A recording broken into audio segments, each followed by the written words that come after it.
여러분 안녕하십니까? 정관용입니다. 이명박 전 대통령 드디어 내일 검찰에 소환됩니다.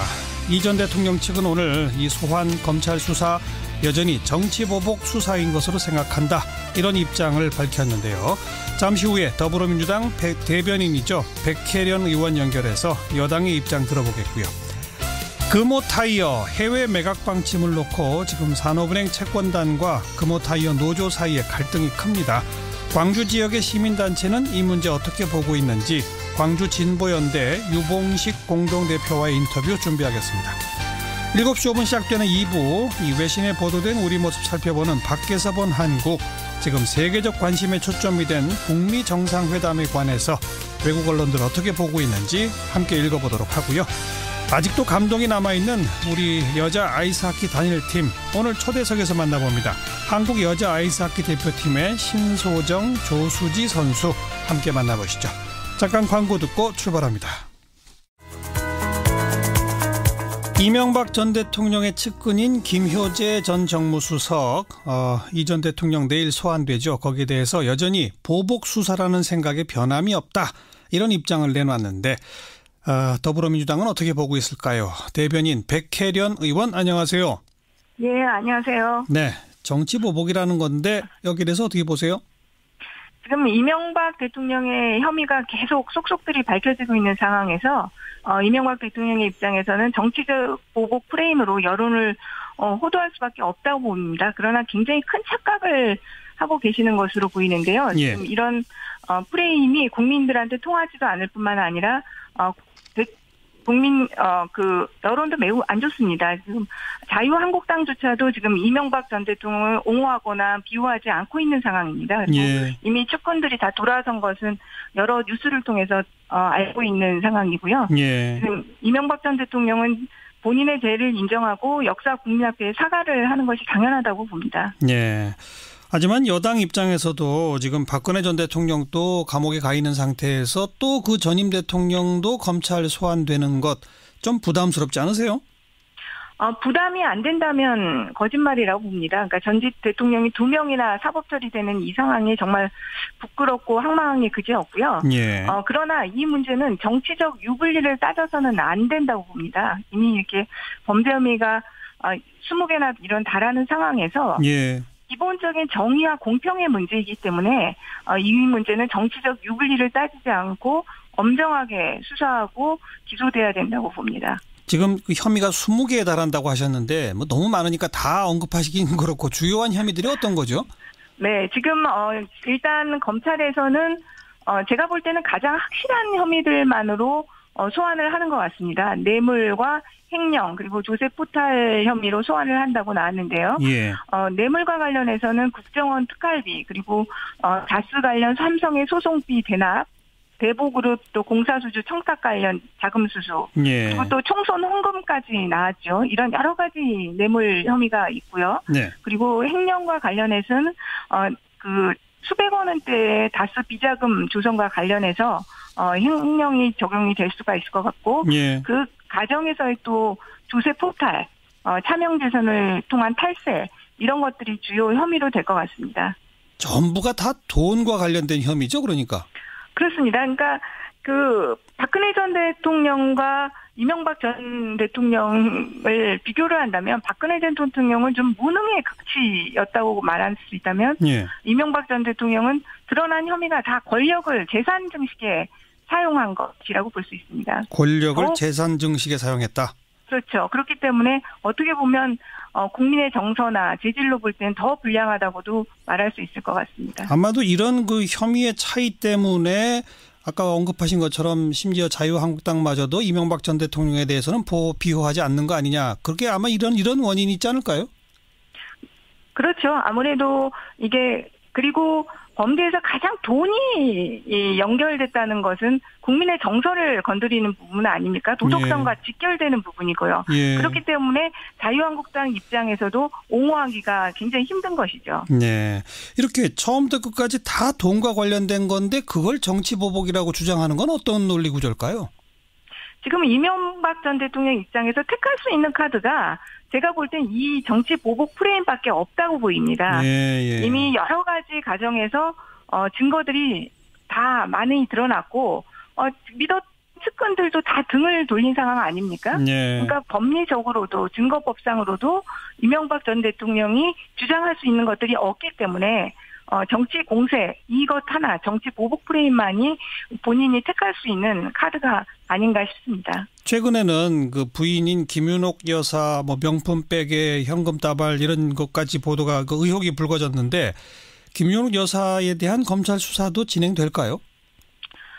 그 부분은 저는 내일 조사에서는 조사되지 않을 가능성이 크다고 봅니다. 이명박 전 대통령의 소환이 최우선의 과제이고 그렇기 때문에 만약에 이명박 전 대통령이 구속이 된다면 예. 그리고 계속 모르쇠로 일관한다고 한다면 차후에 수사될 가능성이 있다고 보입니다. 예, 지금 당장은 아닐 거라고 본다. 네. 그리고 그 부분은 예. 지금 그 돈을 줬다고 보여지는 사람이 또 미국의 그 재미교포라는 거 아닙니까? 예. 그렇기 때문에 소환 조사나 이런 부분들이 쉽지 않다. 됐을 것이라고는 보이지 않기 때문에요. 예. 지금 당장은 어렵지 않을까 싶습니다. 방금 그 만약에 구속된다면 뭐 이런 표현을 쓰셨는데 검찰도 지금 고민하고 있을 거예요. 일단 내일 소환해서 일단 조사는 하고 난 후에 구속영장 청구로 이어질까요? 어떻게 생각하세요? 저는 검찰이 이미 구속영장은 염두에 두고 있다고 보입니다. 이 사안이 죄송합니다. 예. 사안의 그 범죄 사실이 일반인으로 본다고 한다면 이미 구속이 되고도 남는 사안입니다. 뇌물의 액수나 또 이 범죄 여러 가지 범죄 사실들이 이미 구속 기준을 초과하기 때문에 예. 그 검찰에서는 구속을 염두에 두고 이명박 전 대통령을 소환했다고 봅니다. 예, 구속을 염두에 두고 지금 소환하고 있는 것이다. 따라서 영장 청구는 당연한 것이다. 이렇게 주장하시는군요. 네, 지금 그렇습니다. 백혜련 의원 목이 좀 많이 상하신 것 같은 게 네. 오늘 국회 사법개혁특별위원회 회의에서 백혜련 의원이 아주 언성을 높이셨다고 그래요. 그것 때문에 지금 목이 상하신 거 아니세요? 아니 오늘 사법개혁특위에서 여러 가지 사안들이 있기는 있었습니다. 그래서 좀 더 지금 아직까지도 사개특위가 지금 종료된 상태가 아닙니다. 예. 네. 그 강원랜드 채용 비리 관련돼서 지금 염동열 의원이 연관이 돼 있는데 사개특위 위원으로 일해도 되느냐 이걸 이제 더불어민주당이 좀 문제 제기하지 않았습니까? 네. 거기에 대해서 이 장제원 의원이 그 강원랜드 채용비리 수사 맡았던 안미영 검사하고 우리 백혜련 의원 사이에 무슨 커넥션이 있다는 제보를 받았다. 이런 주장을 했다면서요? 네. 지금 제가 의정활동을 한 지 한 2년 되는데요. 제일 황당하고 어처구니 없는 일이라고 생각합니다. 네. 강원랜드 사건과 관련해서 사개특위 위원으로 들어와 있는 염동열 의원이 피의자 신분인데 네. 그것이 적절하지 않다는 우리 당 의원님들의 지적이 있던 와중에서 예. 어떤 근거도 없이 갑자기 저와 안미영 검사의 커넥션 의혹이 있다 이런 말씀을 하셨고요. 예. 염동열 의원을 지키고자 하는 장제노 의원의 노력은 알겠지만 예. 번지수를 정말 잘못 짚었다. 그리고 폭로를 하려면 좀 근거가 있어야 되는데 네. 아무런 근거도 없이 그렇게 한 것은 저에 대한 심각한 인격 모독이고 명예훼손이라고 보이고요. 예. 정말로 근거가 있으시다면 정론관에서 정식으로 기자회견을 하시기 바랍니다. 네. 뭐 일단 보도된 바에 따르면 뭐 누가 사기 사건으로 뭐 고소를 했는데 그 고소한 거에 담당 검사가 안미영 검사인데 뭐 피고소인 측이 백혜련 의원과 뭐 여기까지 얘기하다가 말았거든요.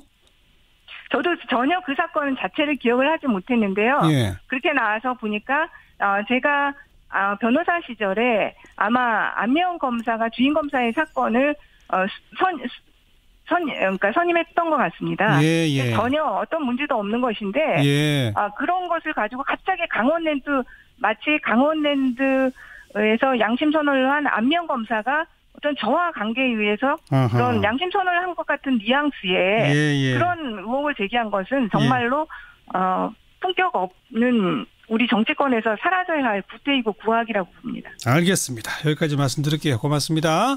예, 감사합니다. 더불어민주당 백혜련 의원이었습니다.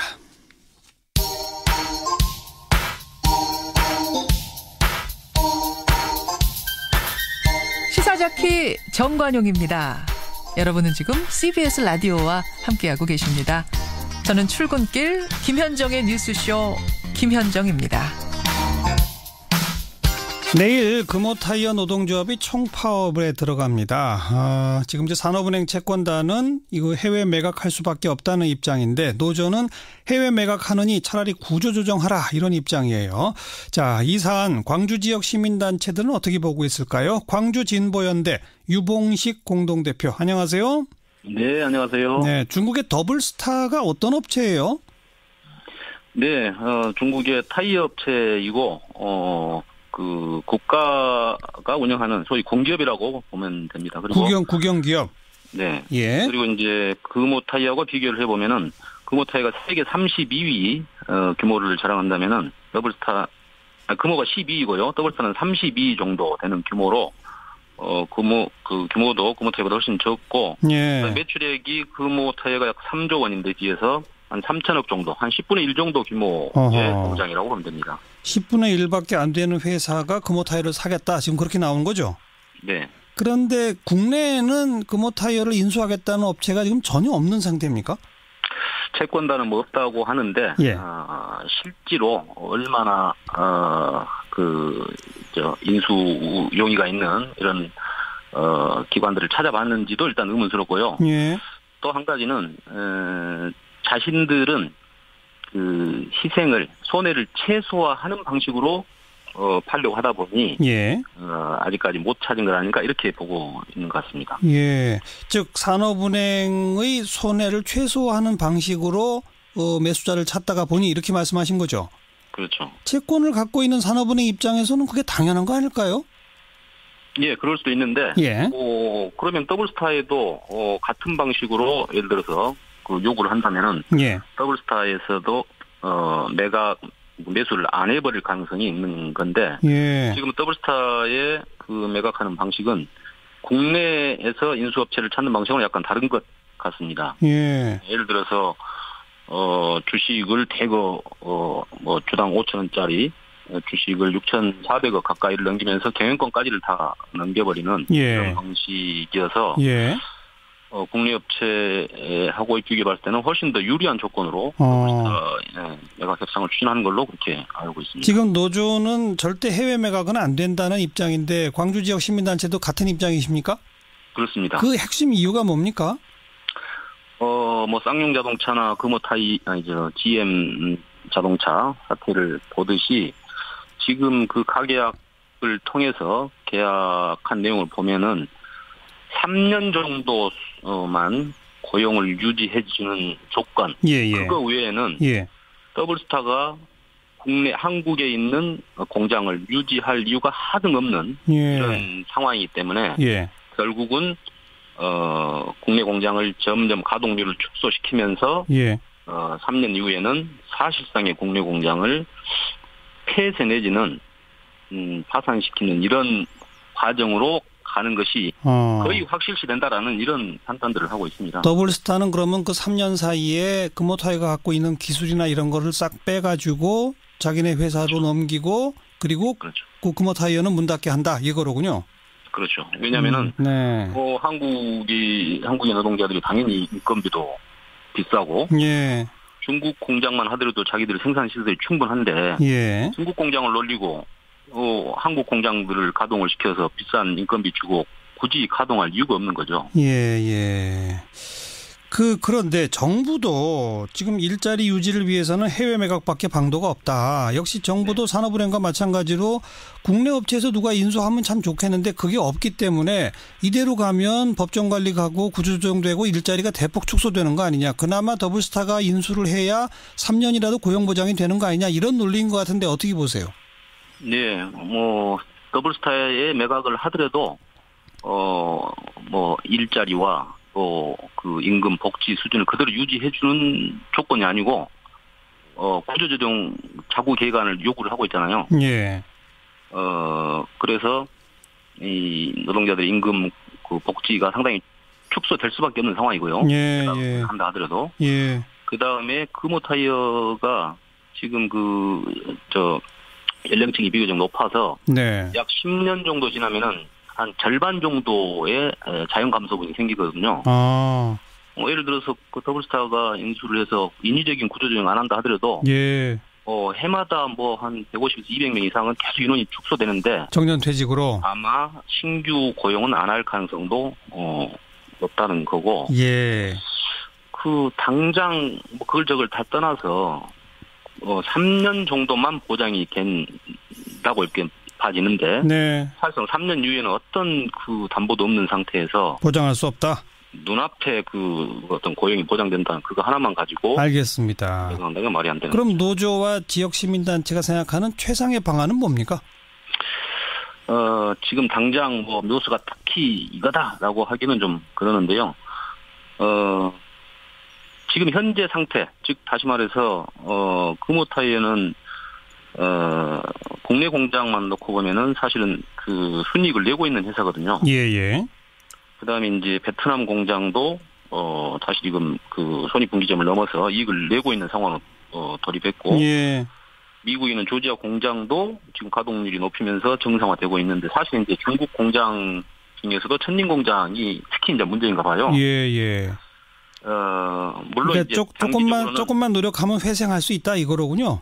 예, 채권단이 예. 사실상 이 경영 실패에 대한 책임을 지고 예. 채무를 유예하면서 신규 투자 업체를 찾아도 보고 네.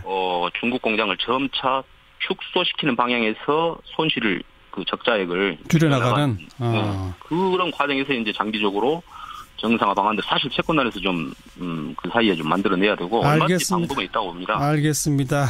무조건 그냥 그 더블스타에 파는 것만으로 답을 제한하지 말고 다른 가능성들을 좀 열어놓고 찾자 이 말씀으로 듣죠. 고맙습니다. 네. 광주 진보연대 유봉식 공동대표였습니다.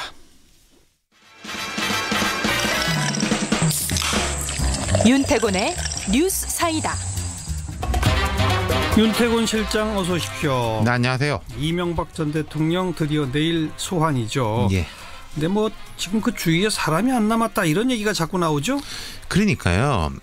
측근들이 검찰에 불려갔다 오면은 이 전 대통령 불리한 사실이 드러나고, 네. 심지어 뭐 형제, 조카가 검찰에 갔다 와도 불리해지고, 검찰 수사 기법이 때문이기도 하겠지만은 다른 경우들하고 너무 다르다는 거죠. 네. 그리고 뭐 최측근들도 다 돌아서고 있다고 그러고 불리한 증언들을 내놓고 있다고 그러고. 그렇죠. 대표적인 인물이 이제 김백준 전 청와대 총무기획관, 그 이 대통령 고려대학교 상대 1년 선배예요. 네. 1977년부터 인연을 맺었거든요. 이분이 과거에는 이제 뭐 언론 취재나 검찰 수사 등에서는 한다고 이 전 대통령한테 불리한 제도를 안 했는데, 네. 최근에는 그 국정원 특수활동 미수수 그리고 삼성의 다스 소송비 대납 이런 거는 진술을 했어요. 예. 돌아섰다는 거죠. 예. 그러니까 뭐 40년 지기, 집사, 측근 중에 측근 이런 그렇죠. 사람이 돌아섰으니 딴 사람은 뭐 더 말할 것도 없죠. 뭐 요즘 거의 MB 저격수인 정두원 전 의원은 다른 케이스지만은 정말 사람이 없어 보인다는 거예요. 네. 왜 이렇게 사람이 없을까요? 제가 이제 오늘 다른 신문사에 이야기를 했는데 이른바 세계의 축이 무너졌다고 봅니다. 어떤 거죠? 세계의 축이? 이게 어떤 뭐 진영이라고 할지 무슨 측근 그룹이라고 할지 이런 게 형성되고 유지되기 위해서는 첫 번째 공동의 신념, 두 번째로 신뢰, 그리고 이익. 이 이익이라는 게 꼭 뭐 돈만은 아니겠죠. 자리도 이익이겠죠. 예. 그래서 세 개의 축이 필요한데 현재 이 전 대통령 쪽에서는 세 가지가 다 무너진 것 같아요. 말하자면은 뭐 공동의 신념이라고 할 것이 중도 실용주의 정도 되겠죠. 이게 깨진 지 오래고, 측근 인사들이 뭐 힘들어할 때 MB가 도와줬다 이런 말은 없고, 힘들어할 때도 나 몰라라 했다 이런 말만 자꾸 나오지 않습니까? 예. 그러니까 이제 인간적인 관계, 신뢰도 많이 깨진 것이고, 예. 이게 축은 뭐 청와대 나오는 순간 줄 게 없으니까 깨졌죠. 네. 애초에. 그러면 과거에 어려움을 겪었던 다른 대통령들하고는 차이가 있는 거예요? 자, 전두환 전 대통령 보면은 뭐 장세동 전 안기부장 같은 사람 없다. 뭐 전두환이 남자는 남자다. 주위에 뭐 사람들은 있다. 이런 식의 이제 세평들이 있지 않습니까? 예. 현실적으로 그런 부분도 있는 것이고, 이분을 보면 제가 볼 때는 그 신념의 축 말고 신뢰의 축, 자기들끼리 이제 의리 이런 거겠죠. 그리고 이익의 축이라는 건 버티고 있는 것 같아요. 뭔가 서로 또 이해관계가 있다. 그렇죠. 예. 노태우 전 대통령 쪽을 보면은 장세동 같은 상징적 인물은 없지만은 오히려 이쪽을 보면은 신념의 축이 유지되고 있는 게 보여요. 그래요? 집권기간의 북방정책, 경제정책, 민주화로의 이행 이런 데 대해서 당시 몸담고 있었던 사람들이 우리가 그래도 일은 잘했다. 이런 자부심을 가지고 있거든요. 예, 노태우 전 대통령 개인에 대한 충성보다는. 예. 그리고 사람들이 어떤 자기가 큰 일을 하게 되면은 자기를 지키기 위해서라도 뭔가 이제 끈을 찾으려고 합니다. 의리가 됐건 잘한 것을 찾으려고 하는데 예. 이 전 대통령 측에 대해서는 그런 게 하나도 안 보인다는 거예요. 그렇군요. 그리고 노무현 전 대통령은 이 앞서 사람들하고 다르지만은 어려움을 겪었지만은 신념의 축하고 신뢰의 축이 강하게 유지됐기 때문에 지금 화려하게 부활해 있는 거 아니겠습니까? 그렇죠. 이명박 전 대통령 그 주변도 처음에는 그 세 가지 축이 있었겠죠. 그러니까 그쪽을 볼 때 예. 실용적이다, 기업 CEO 같은 리더십이다. 이게 과거 정치권의 전근대적인 리더십 어떻게 보면은 그런 거하고 다르다. 예. 이런 게 그때는 이게 장점으로 분명히 보였어요. 그러니까 서울시장도 당선되고 대통령은 당선되고 그런 거 아니겠습니까? 근데 지금 돌아보면은 하나가 다 깨져 있는 거죠. 그렇군요. 게다가 지금 변호인단 꾸리는데 돈이 없어서 어렵다 이런 얘기가 나오는 거예요. 이건 뭐예요? 모르겠습니다. 그 속사정은 제가 모르겠지만은 그 말이 어떻게 다가오느냐. 국민들이 들어도 황당하기 짝이 없는데 주위에 있는 분들이 들을 때 더 허망하지 않을까요? 그런 이야기들이. 그래서 그런 소리들이 나오면 나올수록 세계 축을 더 무너뜨리는 게 아닌가. 예. 그리고 이제 완전히 사람이 없는 게 아니라 몇 분들은 이제 계시던데 그분들 같은 경우 이게 자기 자존심을 지키는 길이라고 생각할 수도 있을 거예요. 자기 이제 인생이 무너지는 거하고 마찬가지니까요. 네. 예. 아무튼 이제 검찰 수사 그 후에 이제 구속영장 같은 게 요청이 될지 안 될지 이런 거 지켜봅시다. 수고하셨어요. 감사합니다. 윤태권 실장이었습니다. 안녕하세요, 김생민입니다. 시간 들여가며 힘들게 이사업체 골랐더니 불친절해. 추가 비용 요구에 마무리까지 엉망? 속상하다. 앞으로 이사업체 고를 땐 다이사에서 업체별 평가 등급 확인부터 예약까지 한 번에. 이사업체 고르는 그레이트한 습관, 다이사. 지금 바로 다이사를 검색하세요. 먼지 없이 깨끗해. 집진기는 듀크린. 냄새 없이 깨끗해. 집진기는 듀크린. 제조 공정의 불량, 작업자의 건강 위협, 분진으로 발생하는 손실. 특허 제작된 듀크린 집진기가 깔끔하게 해결해드립니다. 검색창에 듀크린. 산업용 청소기 역시 듀크린. 모든 SUV의 시작, 집. 가슴 뛰는 퍼포먼스를 놀라운 가격으로 경험하라. 지프 체로키 가솔린 최대 700만 원 할인, 블랙박스, 하이패스까지 무료. 오직 3월 한 달간 당신 가슴 속 모험가를 깨울 절호의 기회. 지금 지프 전시장으로 문의하세요. 일본 간다며? 지하철 기차 입장권 다 샀어? 그걸 한국에서 살 수 있어? 그럼 내일 투어에 가면 다 있어. 일본 가서 표 사려고 줄 안 서도 돼. 항공권 호텔도 싸게 돼? 그건 기본이지. 어디라고? 내일 투어. 2017 여행신문 소비자가 원하는 해외여행 개별 여행 브랜드 12년 연속 1위 내일 투어. 역시 산업재도 온라인이 싸구만. 아야야야 아이마켓. 산업재 전문 온라인 쇼핑몰 어디라고? 아야야야 아이마켓. 산업재 살 땐 아이마켓.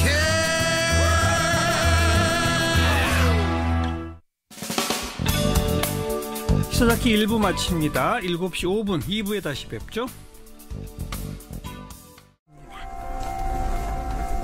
시사자키 2부 화제의 뜬 뉴스 먼저 정리합니다. CBS 김효은 기자 어서 오세요. 네, 안녕하세요. 첫 번째 뜬 뉴스는요. 네, 남자도 미투해야 한다. 이 주장이 오늘 네티즌들 사이에서 화제에 올랐습니다. 무슨 내용이에요? 네, 한국노동연구원의 직장 내 근무환경 실태 조사 결과를 인용한 기사가 보도가 됐는데 네. 남성도 여성 못지않게 직장 내 성희롱을 당하고 있다는 내용이었습니다. 네. 성희롱 상담을 받은 적이 있다고 답한 남성이 13.1%, 여성은 17.5%로 조사됐다는 내용인데요.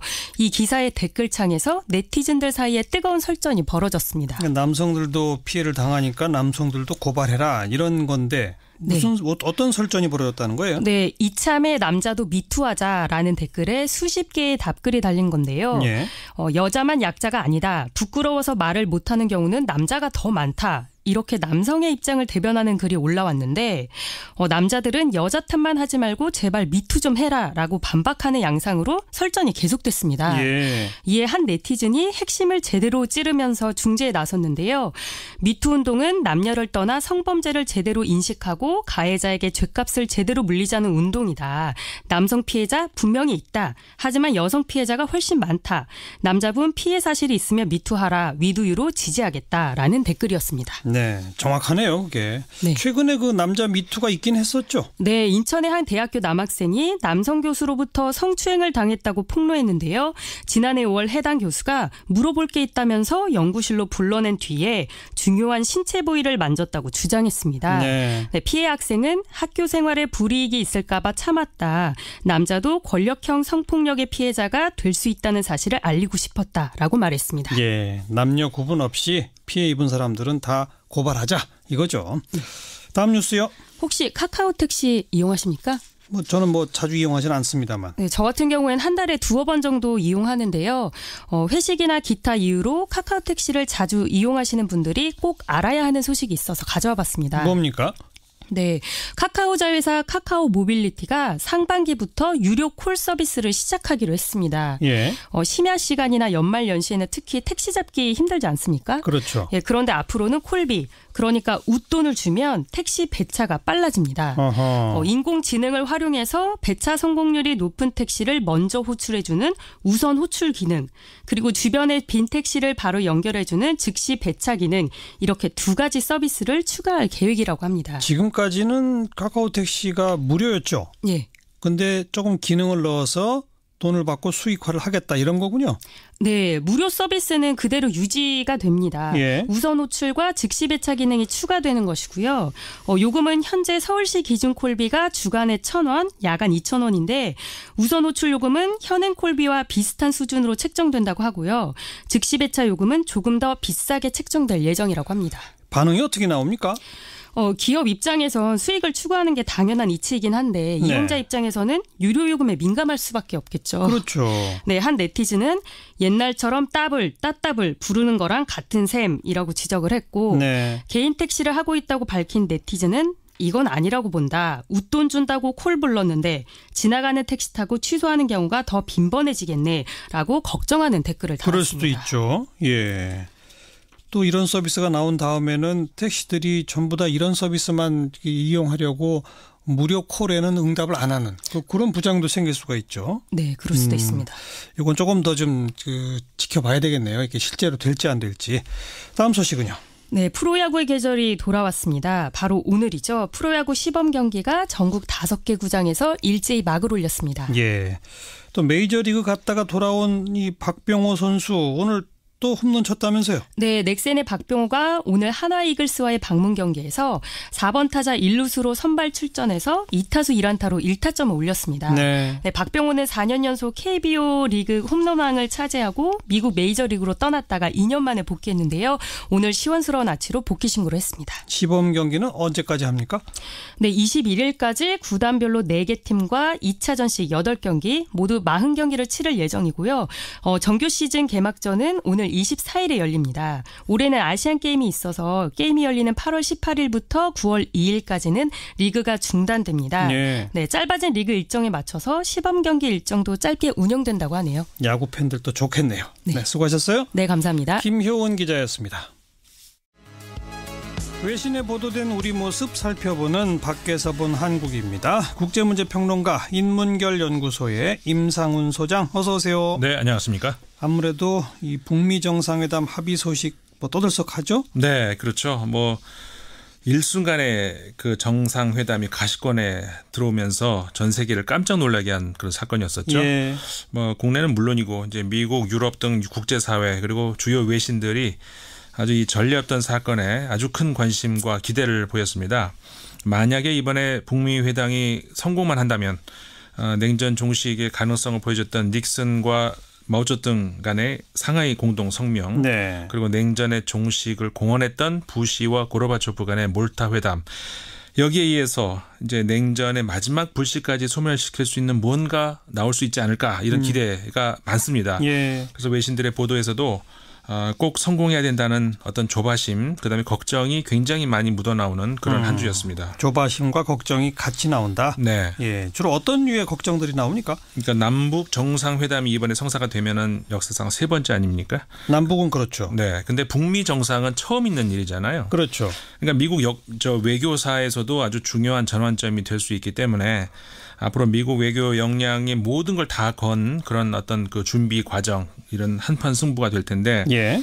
사실 냉정하게 말하자면은 북미 정상이 만날 경우에 북한 쪽이 훨씬 얻을 게 많은 이벤트가 될 수가 있다는 거죠. 네. 지금까지 유엔의 공식적인 제재 대상국이었고 그런 제재 대상국의 수장을 미국 대통령이 만나는 꼴이기 때문에 양국 간의 외교 게임에서 앞으로 내용상 무승부가 나온다 하더라도 미국이 손해보는 장사가 될 거다, 이런 평가가 많이 나오는 거죠. 예. 특히 올해 말에 중간 선거를 앞두고 있는 트럼프 대통령은 아주 큰 어떤 의미에서 도박을 시도하고 있는 그런 셈인데. 그렇죠. 네, 트럼프 대통령이 특유의 어떤 동물적인 감각일 수도 있겠지만 그렇게 믿고 싶습니다. 예. 모든 거를 그 빅딜 이런 가능성에 대해서 미국 외교 백악관 참모들 신중의 신중을 주문하게 될 것으로 예상이 되는데 네. 영국의 가디언이 이렇게 말을 했습니다. 전쟁보다는 물론 대화를 해야 되고 대참사를 뒤로 미루기만 하는 어떤 것도 환영해야 될 만한 일이고 승리라고, 그 자체로 승리라고 할 수 있지만 예. 그렇기 때문에 더더욱 신중을 기해야 된다, 이렇게 9일자 사설에서 주장을 했습니다. 더더욱 신중해야 한다. 특별히 신중을 가디언지가 강조하는 이유가 뭐예요? 사실 과거에도 미국이 정상회담 국제가 많이 하지 않았습니까? 예. 분쟁 중재했던 그런 경험들도 아주 많은 그런 나라지만은 트럼프 대통령의 스타일, 이게 과거의 이제 그 대통령들과 다르다는 거죠.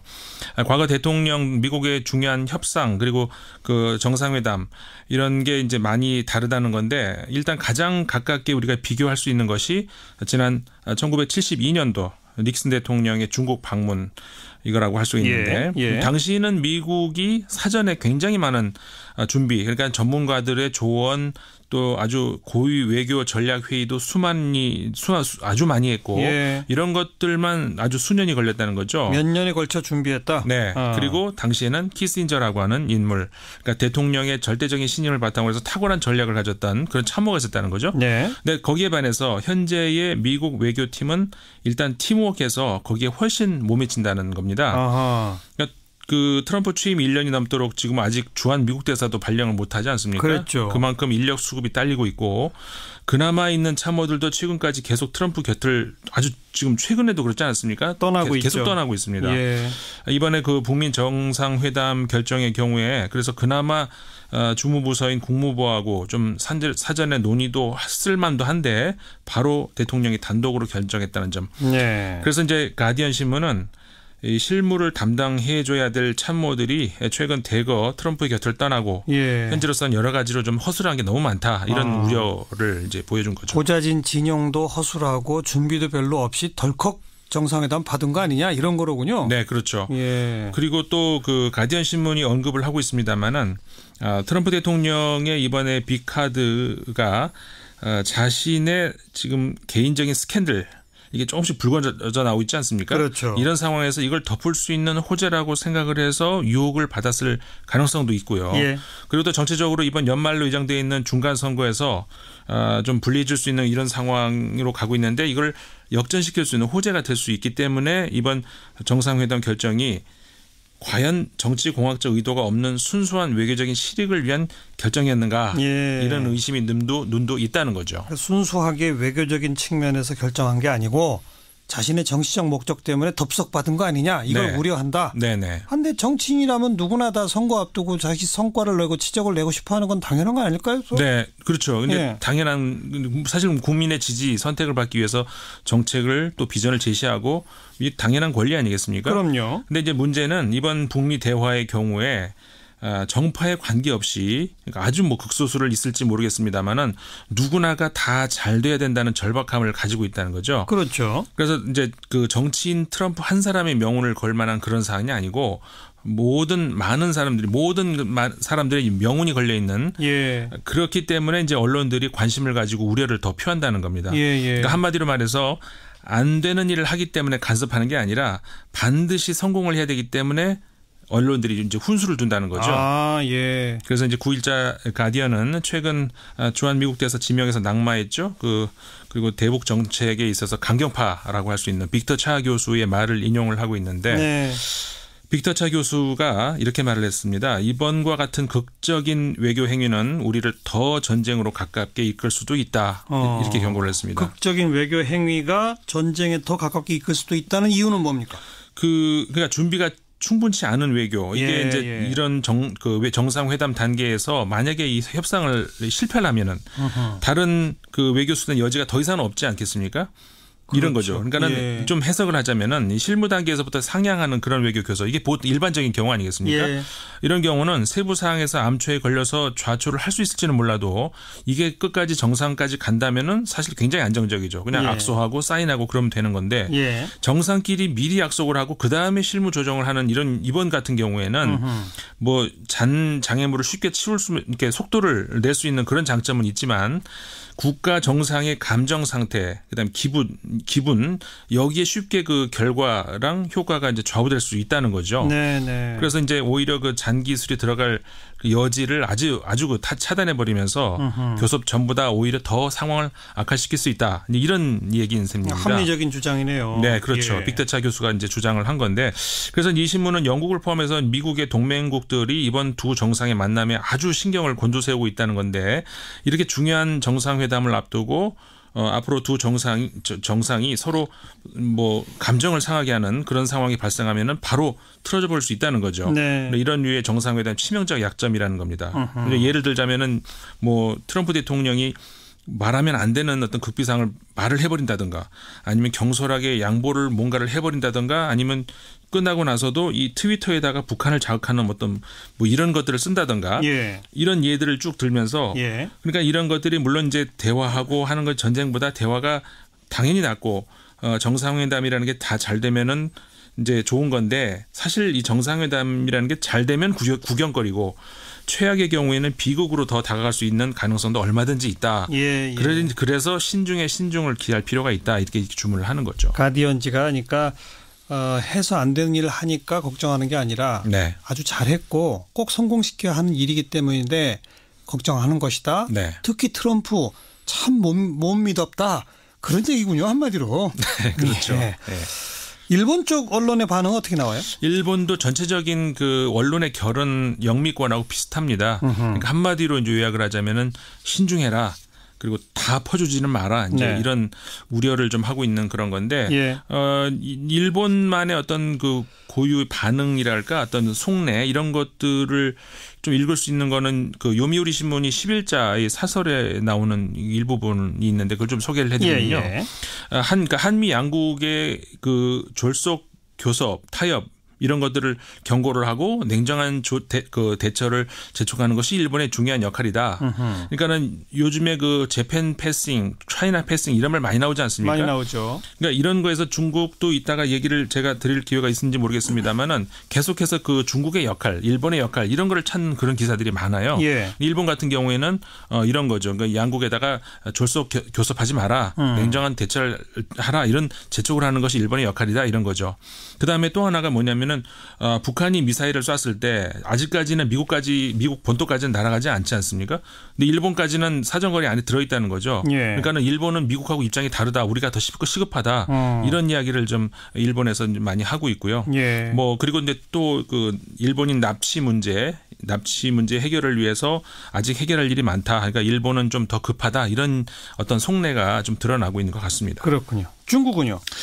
중국 언론들은 뭐 원론적으로 한반도에서 불어오는 훈풍에 대해서 환영 뜻하고 표하고 있습니다. 그동안 중국 당국이 해왔던 방향대로 가고 있으니까 일단. 뭐 북한이 과거와 같이 중국의 우산 밑에 있지 않지 않습니까? 이제 뭐 오히려 북한이 핵 개발을 할 경우에 중국의 바로 턱 밑에다가 이 바늘을 들이대는 아주 불쾌할 수 있는 그런 것이죠. 중국이 그래서 이제 쌍중단, 뭐 쌍괴 병행 이런 해법을 제시를 하지 않았습니까? 그렇죠. 이제 그래서 이제 그런 것 덕분에 북미 간의 평화의 단계를 밟아가는 과정에서 잘 되고 있다. 이제 이런 긍정적인 평가를 애써 하고 있는 거고요. 다만 이 북미 간의 접촉이 중국이 아닌 한국의 중재로 연결이 되고 그래서 이제 소위 차이나 패싱 그러니까 중국이 배제된 상태에서 진행되고 있는 상황에 대해서 굉장히 좀 애써서 담담해하려고 하는 이런 모습들이 보입니다. 근데 그 뒤에 약간 초조함이 보이거든요. 초조함? 예. 제가 이제 그 9일자 신화망에 실린 논평을 잠깐 소개해드리면은 북한이 대화를 약속하고 대화 기간 중에 핵 그리고 또는 미사일 도발 중단을 약속하는 것은 중국의 쌍중단 방안에 대한 실질적 답변이다. 실행이다. 그렇죠. 그러니까 중국의 처방이 현실적인 효과를 거뒀다. 굉장히 아전인수라고 할 수 있는 건데. 아니 어쨌든 중국이 말하는 대로 돼가고 있다는 얘기 아닙니까? 결과적으로 되고 있죠. 그런데 그래서 이제 잘 되고 있다. 우리가 원하는 대로 됐다. 그래서 앞으로 신중한 접근이 필요한데 양자뿐 아니라 다자 접촉을 통해서 해결이 필요하다. 한마디로 좀 우리도 같이 좀 하자 뭐 이런 속내가 이런 데 드러나고 있는 것 같습니다. 그래서 중국의 역할을 요구하는 것 같은데 그러면서 이제 중국의 길을 굳게 지켜야 된다. 이게 중국의 입장을 대변하고 있습니다. 중국의 역할이 여전히 있다. 중국이 주변화되는 건 아니다. 그런 주장인 거죠. 그렇죠. 그리고 또 그 신화망 말고 이게 환구망 같은 경우에는 국제 문제에 좀 더 치중하는 것이죠. 좀 더 현실적인 측면의 그 중국 입장을 강변을 하고 있습니다. 중국의 역할이 있다. 이런 얘기인데 한반도 문제에서 국제사회가 중국의 역할을 요구하고 강조하고 있는데 이건 사실 중국이 어떻게 보면 진짜 속마음인지 모르겠습니다. 중국은 미국과 다르다 이렇게 얘기를 합니다. 왜냐하면은 중국 입장에서 한국에 대한 미국의 통제력은 수포 대국으로서의 유산이지만 중국의 대북 영향력은 항미 원조를 끝으로 중단됐다. 중국이 이렇게 보는 거죠. 그래서 북한에 대해서 중국의 과도한 기대를 좀 그만해라. 이렇게 얘기를 하고 있습니다. 환구망에서. 하지만 이제 중국이 주장한 병행 그 협상이라는 것 그 모멘텀도 형성이 돼 있고 따라서 중국은 북한이 오히려 그 미국을 의지하는 것에 대해서 걱정할 필요 없다. 이제 대범하게 이렇게 나온 것 같습니다. 그래서 정세가 안정되어 가는 것을 오히려 지지해 줘야 되고 북핵 문제가 해결이 되면은 또 이 북중 관계도 개선이 될 거다. 이렇게 낙관하는 전망을 내놓기도 했습니다. 뭐 북미 정상회담에 대한 뭐 미국, 영국, 일본, 중국 언론의 반응들 쭉 좀 둘러봤고요. 또 다른 국내 소식 좀 눈에 띄는 거 어떤 게 있습니까? 지금 패럴림픽 진행 중 아니겠습니까? 관련 소식 하나 전해드리겠습니다. 프랑스 르몽드 신문이 관련 기사를 냈는데 이번 그 패럴림픽을 계기로 한국에서 장애인에 대한 인권 그리고 삶의 개선이 기대된다 이런 내용이었는데 최근에 한국에서 그 최근까지도 장애인에 대해서 처우가 열악한 수준이었다 이렇게 보고 한국에서는 그 전체 인구의 약 5%가 신체 혹은 정신 장애인이라고 합니다. 한국에서 이들 장애인들은 주로 숨겨야 하는 그리고 비정상적이다 창피한 것으로 인식되고 있다 이렇게 이 신문이 전했네요. 그 1975년 당시에 박정희 대통령이 한국의 국가 이미지를 더럽히는 르몽드의 표현입니다. 아동 거리인들 그다음에 노숙자들 그리고 장애인들을 거리에서 쫓아내서 거리를 정화시킬 것 이거를 치안 정책으로 지시했다는 겁니다. 그랬던 적이 있었죠. 근데 이 신문이 좀 지적하는 것이 당시 한국은 1988년 하계 올림픽 개최를 신청한 상태였다. 그 배경을 얘기하고 있습니다. 부끄러운 과거를 짚었군요. 르몽드 신문이. 그러니까 하계 올림픽 개최 신청해서 만약 유치가 되면 자동적으로 패럴림픽도 해야 되는 거잖아요. 그렇죠. 근데 그런 거를 우리는 하겠다고 신청하면서도 거리에서는 장애인들을 다 치워버려라. 그렇죠. 이랬다는 거 아닙니까? 그게 이제 얼마나 모순이냐. 근데 뭐 그 이후에 이제 많이 상황이 변했다. 뭐 그 이후에 차별 금지하는 법도 이제 제정이 됐고 지하철도 이제 개선이 되고 하는데 이제 또 지적을 하는 게 있습니다. 여전히 버스 같은 경우에는 전체의 20%만 그 휠체어 승강대를 보유하고 있다고 하네요. 여전히 한국에서는 이 장애인에 대해서 예산이 부족하다. 뭐 이렇게 한 장애인을 위한 활동과 인터뷰를 통해서 밝히고 있습니다. 그러니까 그 패럴림픽을 계기로 앞으로 장애인에 대한 것이 좀 개선될 거를 기대한다 이런 거군요. 그렇죠. 여전히 아직 한국은 부족하다. 좀 부끄러운 기사군요. 맞습니다. 오늘 여기까지 수고하셨습니다. 감사합니다. 밖에서 본 한국이었습니다. 국제문제평론가 인문결연구소 임상훈 소장이었어요. 아까 일부 시간에 그 백혜련 의원 인터뷰하면서 이거 잠깐 물어보긴 했었는데 어떻게 된 거예요, 그러니까? 강원랜드 채용 비리 문제인데요. 검찰이 이 사건으로 최근에 자유한국당 염동열 의원 휴대전화와 의원실을 압수수색했기 때문에 사법개혁특위에 염동열 의원이 들어오는 거는 부적절하다 이런 논란인 것이죠. 특히 문무일 검찰총장이 오늘 출석하기로 돼 있는데 이게 수사 당국인데 이게 민감한 문제가 돼버린 것인데요. 그러고 있는 와중에 갑자기 자유한국당 장제원 의원이 최근에 이제 강원랜드 수사 외압 의혹을 제기한 안미영 검사와 검찰 출신인 더불어민주당 백혜련 의원 사이에 뭔가 커넥션이 있다는 제보가 있다 이 얘기를 하기 시작해서 더 난리가 난 것이죠. 그 제보 내용이니까 뭐예요? 뭐 말하다 말았다면서요? 그렇습니다. 이 제보자의 장인이 안산에서 극장을 운영하다가 사기를 당했는데 당시 사건이 안미영 검사에게 배당이 됐고 피고소인의 대리인은 이제 백혜련 의원이 맡았었다 뭐 이 얘기를 하다가 제지를 당해서 더 자세한 내용이 안 나왔는데요. 장제원 의원도 이 커넥션에 대한 문제 제기를 하겠다는 것보다는 이런 것도 있는데 우리도 가만히 있지 않느냐. 그러니까 강원랜드 건도 일단 놔둬달라 이런 취지로 얘기를 한 것이기 때문에 이게 어떻게 연결이 되죠? 그렇죠. 사실 이 내용은 중요한 게 아니라 이제 자기들이 그렇게 얘기하고 싶은 이 마음만 지금 표현하고 있는 그런 상황이 된 거죠. 그래서 이제 더불어민주당 의원들은 계속 이제 반발을 한 상황이었고 백혜련 의원도 자신과 안미영 검사에 대한 인격 모독이다. 정식으로 관련 내용 브리핑해라 이렇게 요구하기도 했습니다. 이런 상황이 정해를 반복하면서 이어진 것인데요. 어쨌든 문무일 총장의 검찰 업무 보고는 간신히 또 진행이 된 그런 상황이었습니다. 아까 백혜련 의원이 나중에 알아보니 자기가 변호사 시절에 안미영 검사 담당 사건의 변호인을 맡은 적이 있었던 것 같더라. 근데 그걸 무슨 마치 커넥션이 있고 자기 때문에 안미영 검사가 수사 외압 폭로한 것처럼 연결시키는 거는 아무 근거가 없다. 이렇게 주장하더라고요. 그렇죠. 그렇게밖에 볼 수 없는 상황이죠. 그건 그렇고 문무일 총장은 사법개혁에 대해서 어떤 입장을 취했습니까? 이것도 참 보통 문제가 아닌데요. 문무일 검찰총장이 고위공직자 비리수사처 도입에 대해서 필요성을 인정하는데 위헌적 요사는 빼야 된다 이렇게 얘기를 했습니다. 국민의 기본권을 제약할 수 있는 수사작용이라는 것은 대통령을 수반으로 하는 행정부가 담당을 하는 게 삼권분립의 취지에 부합하는 것인데 지금 공수처는 독립적 국가기관으로 돼 있기 때문에 현재 논의 내용이 부적절하다 이런 내용이거든요. 또 문무일 총장은 고위공직자 등의 어떤 부패에 대한 검찰의 수사 권한도 유지돼야 된다 이런 입장을 밝혔습니다. 현재 공수처 논의는 강론으로 이제 들어가 있는 상태인데 검찰이 이런 입장을 밝히면 다시 공수처의 위상이라는 원론부터 얘기를 해야 되는 그런 상황이 되는 거 아니겠습니까? 여기다가 문무일 총장은 검경 수사권 조정 문제에 대해서도 경찰 지휘권, 수사 종결권, 영장 심사권 등을 유지해야 된다라면서 중앙집권적인 경찰을 검찰이 사법적으로 통제해야 된다 이런 주장을 또 하기도 했습니다. 그냥 검찰의 입장을 밝힌 거죠. 이거는. 그런 상황인 것입니다. 근데 사실 고위공직자 비리수사처도 그렇고 검경 수사권 조정도 그렇고 국회가 입법권을 동원해서 하면 되는 거예요. 맞습니다. 예. 그렇죠. 진도가 상당히 나가 있는 상태이기 때문에 뭐 이 궤도대로 될 것 같습니다. 자, 다음 뉴스는요? 문재인 대통령이 오늘 국민헌법자문특위 위원들과 오찬을 하는 자리에서 2022년 대선과 지방선거를 동시에 치르는 방법을 언급을 했습니다. 지금 논의 중인 대통령 4년 중임제가 채택될 경우에 이번에 뽑힌 지방정부 임기를 이제 소폭 조정을 해서 차기 대선부터는 대통령과 지방정부의 임기를 맞출 수 있게 되고 이게 이제 효율적이다 이런 얘기인데요. 문재인 대통령은 참여정부 시절에 이른바 원포인트 개헌 논의 때 대통령과 국회의원의 임기를 맞추자 이 얘기를 했던 것은 이제 재론을 하면서 대통령과 지방정부 임기를 맞추고 총선은 중간평가 역할을 하도록 하는 게 합리적이다 이렇게 부연하기도 했습니다. 아무튼 이런 내용으로 자문안 초안이 대통령한테 보고된 거죠. 국회 헌법자문특위가 오늘 공식적으로 보고를 했고요. 청와대는 이를 토대로 대통령 개헌안을 확정 지은 뒤에 오는 21일에 발의할 가능성이 크다 이렇게 설명하고 있는 상황입니다. 그래야 국회가 60일 이내에 의결하는 절차를 따를 수가 있게 되는 것이고 5월 25일쯤에는 국민투표 공고까지 차질 없이 진행할 수 있다는 것인데 국회 합의가 될지 이게 이제 관건이겠죠. 국회 개헌안 합의 협상은 오늘도 결렬이 됐는데 문재인 대통령이 여기에 대해서도 이 국회가 개헌에 대해서 지금 간절히 생각하고 있지 않는 거 아니냐라면서 좀 비판적 언급을 해서 이 좀 대립각이 더 심화되는 그런 상황이 이어질 것 같습니다. 국회가 합의안을 내면 정부안은 자동 폐기하겠다 이게 지금 정부 입장이지 않습니까? 그렇습니다. 글쎄요. 두고 봅시다. 다음 뉴스는요.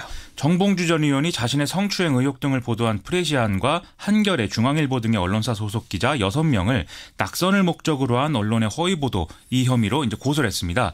정봉주 전 의원은 보도 내용 진위에 대해서 기자들이 질문을 하니까 여기에 대해서는 전체적으로 다 허위다 이렇게 재차 주장을 했는데요. 전부 허위다? 그렇습니다. 다만 해당 의혹을 제기한 제보자에 대해서는 이 사람을 특정할 수 없다라는 이유로 법적 대응을 하지 않는다 이렇게 얘기를 하고 있습니다. 그런데 진실 공방은 지금 계속 복잡하게 꼬여가고 있죠. 그렇습니다. 민국파라는 이름을 쓰는 사람이 사건 당시 렉싱턴 호텔에 정봉주 전 의원을 데려다줬다. 이 주장을 프레시안을 통해서 어제 해서 이것도 전해드렸었는데요. 예. 이에 대해서 정봉주 전 의원 측은 민국파라는 사람이 당일에 수행을 한 바가 없고 또 자신과 갈등을 빚고 팬클럽에서 쫓겨난 사실 때문에 뭔가 불순한 의도를 갖고 이런 주장을 하는 걸로 보인다. 이런 취지로 반박을 하고 있는 상황입니다. 예. 그런데 또 프레시안이 추가 보도를 한 거를 보면요. 정봉주 전 의원의 어떤 해명 기자회견 여기에 보면은 24일에 이 민국파라는 이름을 쓰는 사람이 함께 움직인 것으로 돼 있을 정도로 밀접한 관계였다. 유독 23일에만 함께 움직이지 않았다고 하는 것은 의문이다. 이렇게 돼 있거든요. 예. 또 이 보도에는 최근에 두 사람의 관계는 회복된 상태다라는 내용도 있어서 좀 의문이 제기되고 있습니다. 네, 어쨌든 뭐 고소가 들어갔으니까 수사해보면 사실관계는 드러나겠죠. 대략 그렇게 될 것 같습니다. 자, 다음 뉴스. 패럴림픽 소식인데요. 장애인 아이스하키 대표팀이 오늘 B조 조별 예선 3차전에서 미국의 0대8로 이제 완패를 했습니다. 조별 예선 3경기를 2승 1패로 마쳤기 때문에 미국에 이어서 조 2위로 올라 있는 상황인데요. 뭐 미국이 워낙 강한 상태여서 고전을 했는데 대표팀 막내인 꼴리 이재용 선수가 여러 차례 선방을 해서 좀 강한 인상을 남겼다. 이런 평가를 받고 있습니다. 어쨌든 이렇게 되면 우리 대표팀은 A조 1위이자 세계 랭킹 1위인 캐나다하고 15일 날 준결승을 치르게 되는데요. 예. 이 경기의 승자가 18일 날 미국 이탈리아전의 승자와 결승전을 치르게 되고 패자는 하루 앞선 17일 3, 4위전에 출전하게 되는 그런 상황입니다. 휠체어 컬링은 또 이겼죠? 그렇습니다. 오늘 핀란드를 11대 3으로 이겨서 5승을 거뒀는데요. 이제 우리 대표팀은 미국, 러시아 출신 중립선수단, 슬로바키아, 캐나다를 연달아 격파를 했고 독일에 패배를 해서 4승 1패 공동 2위를 차지하고 있는 상황입니다. 대표팀은 2승을 더해 최소 7승을 거둬서 4강행을 확정짓겠다. 이런 각오라고 합니다. 예. 다음 소식이요. 아베 신조 일본 총리와 아사히 신문 둘 중 하나는 쓰러지게 됐다. 이런 뉴스를 일전에 전해드린 바 있죠. 그렇죠. 예. 이게 이제 일본 재무성이 사학재단 모리토모 학원의 국유지 헐값 매입 관련해서 이 아베 신조 총리와 이 내외의 어떤 영향력 행사 이런 것들을 문서에서 삭제한 상태로 의회에 보고했다. 이 의혹 때문이었는데요. 예. 이걸 이제 재무성이 인정을 했고 아베 신조 일본 총리도 대국민 사과를 한 상황이거든요. 그렇죠. 그래서 이에 항의하는 집회가 이틀째 열리고 있다고 합니다. 이 집회에 참가한 시민들은 아베 신조 총리와 아소다로 부총리 겸 재무상의 퇴진을 요구하고 있다는데요.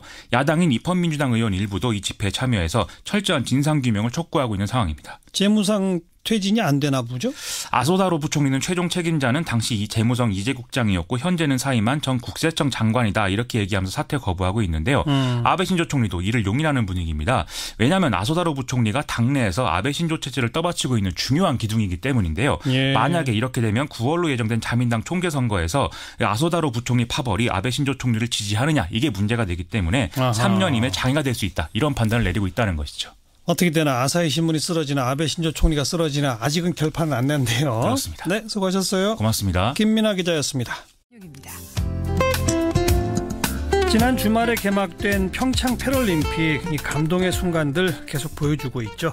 그래서인지 얼마 전 끝난 평창 동계올림픽 특히 우리에게 감동을 줬던 여자 아이스하키 팀 생각이 납니다. 그래서요 저희가 만나고 싶어서 스튜디오에 직접 좀 초대를 했습니다. 대한민국 여자 아이스하키 팀의 신소정 선수 그리고 조수지 선수 어서 오십시오. 안녕하세요. 신소정 선수가 골리. 네. 조수지 선수는 포지션이? 포워드입니다. 공격수. 네. 이번에 골 못 넣었죠? 네.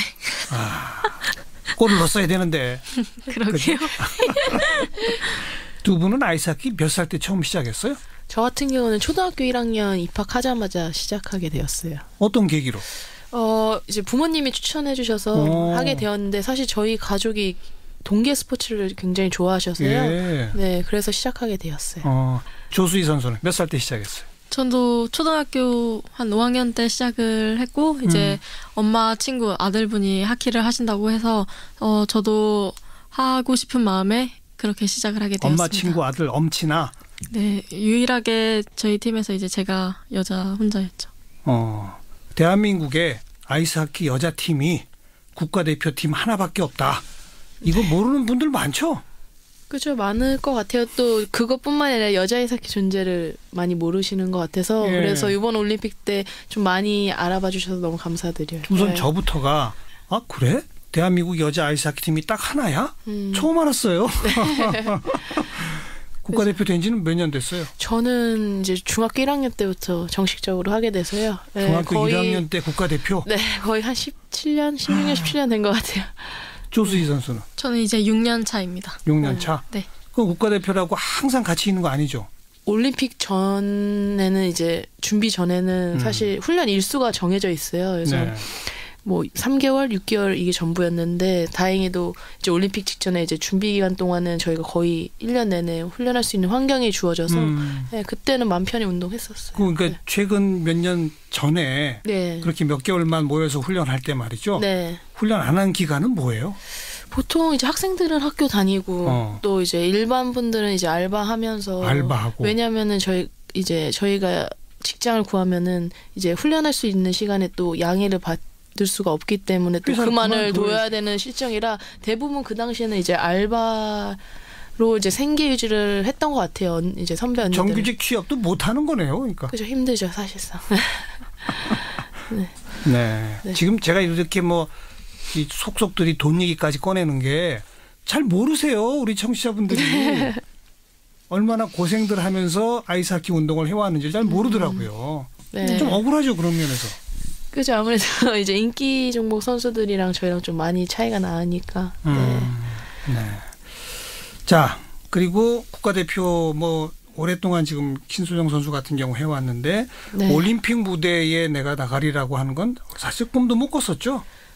사실 자동 출전권 얻기 전에는 뭐 생각하기가 힘든 상황이었죠. 출전하기가. 그렇죠. 근데 저는 이제 중학교 한 1, 2학년 때부터 이제 평창 동계올림픽 개최하려고 사실 저희가 3번 유치만에 떨어졌잖아요. 계속 떨어지다가 된 거죠. 네, 그래서 사실 중학교 때부터 이제 꿈을 갖고 운동을 계속 해왔죠. 이제 제발 출전해라. 그래야지 이제 자동 출전권 받아서 뛸 수가 있으니까. 예. 네. 소원 풀었네요, 정말. 네, 정말 꿈을 이뤘죠. 네. 조수희 선수도 평창 이 무대에 내가 선다. 정말 가슴 설레고 막 그랬을 것 같아요. 맨 처음에 이제 평창 이 얘기를 하시는 순간 정말 우리나라에서 이제 열리는구나. 그리고 이제 자동 출전권으로 나가게 됐다고 소식을 들었을 땐 정말 내가 올림픽 팀의 일원으로서 참가를 했으면 정말 영광이겠다. 예. 이런 생각을 하면서 계속 운동을 해왔습니다. 네.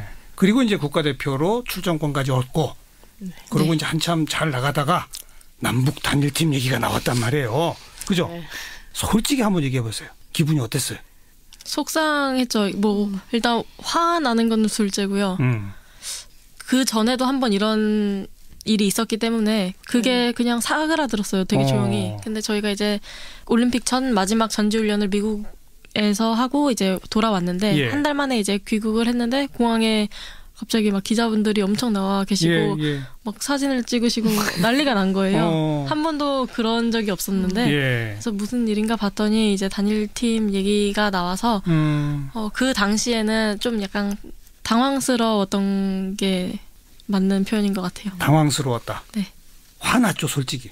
그죠. 당연히 선수라면은 왜냐하면 저희에게 그 과정 자체가 매끄럽지가 사실은 않았던 것 같아요. 물론 과정 뭐 취지나 이런 거는 굉장히 좋았지만 이제 선수들은 아무래도 열심히 다 훈련하고 또 시합도 그 당시에 거의 한 달도 안 남겨뒀던 시점이다 보니까 그렇죠. 이제 아무래도 거기에 입장에서는 굉장히 속상하고 좀 실망도 됐었던 것 같아요. 초반에는. 네.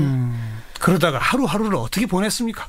우선은 저희가 그걸 컨트롤할 수가 없는 상황이었잖아요. 저희가 뭐 그렇죠. 어떻게 한다고 해서 변화가 일어날 수는 없는 거고. 우리가 반대 안 되고 안 되는 것도 아니고. 네, 그러니까 저희는 최대한 그 상황을 빨리 받아들이고 저희 선수들이 할 수 있는 최선의 상황을 하자라고 얘기를 했어요. 근데 그게 저희는 이제 훈련을 제대로 집중해서 다시 할 수 있는 길이 유일한 방법이라고 생각했고 예. 또 지금까지 흘린 땀에 대한 것을 이제 후회하고 싶지 않아서 오히려 한 달밖에 안 남았으니까 좀 흔들리지 말고 좀 훈련에 좀 집중하자라고 이제 선수들끼리 서로 다독였던 것 같아요. 네. 지금 두 분 말씀 들으면서 저 혼자 해석이 역시 스포츠 선수들은 성적, 우리의 팀의 실력 이걸 제1번으로 생각하죠. 그렇죠. 네. 바로 그 대목에서 한 달도 안 남았는데 갑자기 다른 선수들이 와서 이게 될까? 그게 제일 큰 걱정 아니었어요? 그렇죠. 이제 아이스하키가 조직력이 많이 필요한 스포츠이기 때문에 조직력도 그렇고 이제 아무래도 팀 케미스트리가 굉장히 좋아야 되거든요. 예. 이제 단체 운동이고 또 저희는 일정 선수분만 나가는 게 아니라 정말 20명이 유기적으로 계속 체인지되고 이제 계속 게임을 뛰는 상황이기 때문에 팀 케미스트리적으로도 많이 좀 걱정을 했던 건 사실이에요. 눈빛 안 봐도 서로 막 이렇게 맞아야 되는데 그죠? 네. 또 내가 몇 년을 고생했는데 내가 그 무대에 더 뛰어야 되는데 북한 선수 때문에 내가 좀 덜 뛰겠구나 이런 생각들도 솔직히 들었어요. 어땠어요? 네, 그런 생각들은 플레이어로서는 많이 했죠. 그리고 이제 북한 선수들이 왔죠. 네. 처음 만나고 어땠습니까? 어색했죠. 네, 좀 어색했고 사실 최근 몇 년간 저희가 세계 선수권대회 나가면 이제 마주쳤었거든요. 근데 그 당시에는 서로 이제 마주치지도 않고 얘기도 안 하고 이런 상황이었어서 사실 조금 어색했죠. 네. 어색하다. 네. 그러다가요. 오기 전에는 저희끼리 오면 싸우는 거 아니야? 막 이런 말들도 많이 했고 뭐 얘기나 같이 하고 뭐 밥이나 같이 먹을까? 뭐 이런 생각을 했었는데 막상 오고 하루 이틀 정도 탐색 기간이라고 해야 되나요? 네. 그걸 갖고 저희도 모르게 이제 운동을 하면서 몸을 부대끼고 하다 보니까 그냥 그 친구들도 자연스럽게 마음을 열고 다가와 주니까 저희도 자연스럽게 오픈 마인드로 융화돼서 같이 잘 지냈던 것 같아요. 그냥 누가 뭐 북측 남측 할 거 없이 그냥 서로 인사 건네고 또 인사 건네다 보니까 어떻게 사는지 뭐 남자친구 있는지 뭐 여러 가지도 얘기하면서 그러면서 친해진 것 같아요. 근데 그 전에는 이제 챌린지컵이나 세계선수권을 단일팀 말고 이제 저희는 남한, 북한 이런 식으로 따로 나갔을 때는 저희가 이렇게 웃으면서 미소를 띠면서 이제 지나다녀도 그 친구들은 항상 무표정으로 그랬다면서요? 네, 마주쳤었거든요. 근데 이번에는 먼저 웃으면서 다가오더라고요. 그러니까 저희도 웃는 사람한테 당연히 웃으면서 가다 보니까 서로 이제 금방 친해졌던 것 같아요. 또 같은 또래이다 보니까요. 그렇죠. 또 스포츠 같은 종목이라는 공통점도 있고. 그렇죠. 북한에는 여자 아이스하키 팀이 여러 개 있대요. 어때요? 네, 저희가 또 얘기하다가 이제 궁금해서 물어봤는데 6개 팀이나 있대요. 그래서 저희보다 사실 어떻게 보면 상황이 더 좋은 상황에서 운동을 하더라고요. 저희는 한 개밖에 없는데 이제 지역별로 팀이 있나 봐요. 그래서 게임도 굉장히 게임 수도 많고 뭐 대회도 많고 그러다 보니까 환경적으로는 저희보다 잘 돼 있구나 느꼈어요. 네. 근데 전력 면에서는 우리가 더 위라면서요. 네. 세계 랭킹이나 뭐 이런 면에서는. 네. 그거는 왜 그럴까요? 사실 5년 전만 해도 저희가 북한을 이길 수 없는 상대였었고요. 네. 근데 이제 저희도 사실 그 당시에는 저희도 훈련 양도 적었고 또 아이스하키를 전문적으로 어렸을 때 배웠던 친구들이 거의 없었었어요. 그러다 보니까 상대적으로 약했던 것 같은데 이제 지금 저희도 훈련을 체계적으로 하기 시작하고 또 전지훈련도 많이 나가다 보니까 아무래도 수준이 많이 끌어올려진 것 같아요. 그 몇몇 언론에 다 보도가 됐는데 북한의 용어가 달라서 특히 우리 조수지 선수가 고생 많이 했다고 들었어요? 많이 했죠. 고생까지는 아닌데 사용하는 언어가 다르다 보니까 저도 우리말을 이제 순수 우리말로 풀어내려고 했던 게 좀 힘들었어요. 순수 우리말, 즉 북한식 용어. 그죠? 네. 예를 들면 어떤 게 있었어요? 제일 참 우스꽝스러웠다든지 어려웠다든지 하는 게 어떤 용어였어요? 패스가 연락하라고 해요. 연락. 네. 그러니까 저희 같은 경우는 좀 외래어 그냥 하키가 어쨌든 외국에서 들어온 거고 저희는 그냥 받아들여서 외래어를 사용했는데 그 친구들은 다 풀어서 한국말로 쓰더라고요. 그래서 저 같은 경우에 꼴리인데 이제 꼴리라는 명칭도 문지기라고 하고 그리고 또 막는 용어가 저희는 이제 버터플라이 막기라고 기술이 있어요. 근데 한마디로 이제 나비처럼 막는다 그래서 버터플라이인데 거기서는 나비 막기라고 하더라고요. 그러니까 그렇게 풀어서 얘기를 하더라고요. 게다가 감독이 이 외국어로 지시를 하잖아요. 네. 그죠? 그걸 우리 그러니까 유학파 출신들이 영어를 이제 한국말로 이게 옮겨서 주면 그냥 한국말 갖고 안 되니까 또 북한식 용어로 또 한번 풀어야 되고 그런 것도 조금 시간 지나면서는 좀 많이 좀 쉬워졌어요? 어땠어요? 자연스럽게 이제 그 친구들도 몇 개 용어들은 이해했고 알아듣게 되고 네, 저희도 이제 한두 번 말했던 게 여러 번이 되다 보니까 자연스럽게 풀이가 되고 헤어질 때 TV 영상 화면 우리 국민 다 봤어요. 서로 부둥켜 안고 울고 아무래도 이제 그게 스포츠의 힘인 것 같아요. 어쨌든 팀 스포츠고 하나의 목표를 가지고 저희가 같이 또 짧은 기간이지만 또 열심히 노력하고 운동했어서 더 오히려 정도 더 많이 들었던 것 같고 그리고 또 이별이란 게 좀 다른 이별이라서 더 슬펐던 것 같아요. 왜냐하면 이제 뭐 연락처라도 알고 뭐 이메일이라도 알고 하면은 주고받을 수 있는 사이면 헤어져도 기약이 있으니까 괜찮은데 이 친구들은 어쨌든 돌아가면은 저희가 연락할 수 있는 방법도 그렇죠. 없고 어떻게 보면은 다시 만날 수 있을지도 없을지도 모르는 상황이니까 그래서 좀 다른 이별이어서 좀 마음이 좀 다른 아픔이었던 것 같아요. 네. 네. 조만간 뭐 세계 선수권 대회가 또 있다면서요? 네. 언제 열립니까? 4월 8일에 이탈리아에서요. 진짜 얼마 안 남았네요. 네. 거기 북한 팀 오지 않을까요? 디비전이 저희랑 달라서요.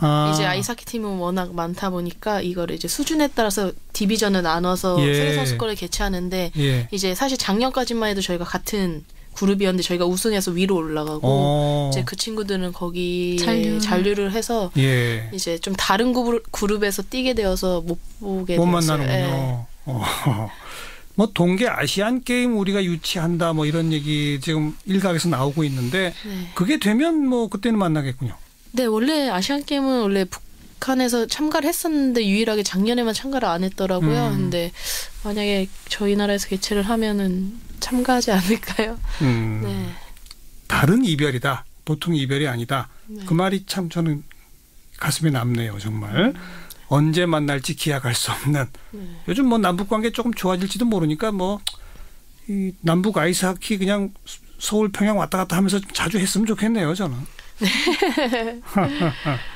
그건 그렇고 대한민국의 실업팀도 프로팀도 하나도 없었는데 수원시청에서 팀을 하나 만들기로 했죠. 네. 그죠? 네.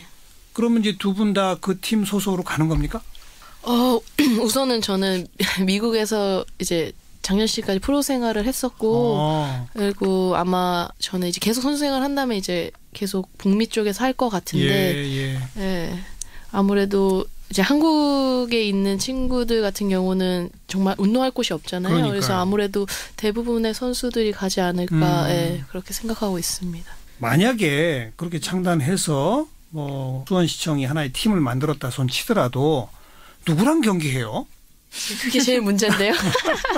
이제 뭐 예를 들면은 저희는 그럴지 안 그럴지 모르겠지만 중국 같은 경우에는 아예 이제 캐나다 프로팀이랑 합류를 해서 조인을 해서 뭐 아예 리그를 같이 참가하는 그런 나라도 있는데 팀이 거기도 2개밖에 없어서요. 근데 저희 같은 경우는 어떻게 운영될지는 저희도 전혀 모르는 상황이어서요. 네.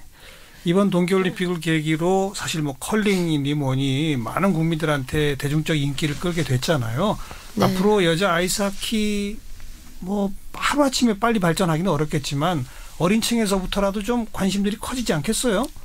네, 전 사실 동계올림픽에 뭐 목표가 뭐 개인적인 목표도 있었지만 좀 이렇게 크게 보면 저는 이번 올림픽을 계기로 좀 여자 아이스하키의 존재를 알리고 또 그걸 통해서 이제 어린 친구들이 그걸 보고 아이스하키 재밌겠다 시작하는 계기가 돼서 좀 앞으로 이제 장기적으로 이제 그 친구들이 이제 여자 아이스하키 발전을 좀 이뤄가는 계기가 됐으면 좋겠다라는 생각을 가졌었거든요. 그래서 여자 아이스하키는 이제 시작인 것 같아요, 사실.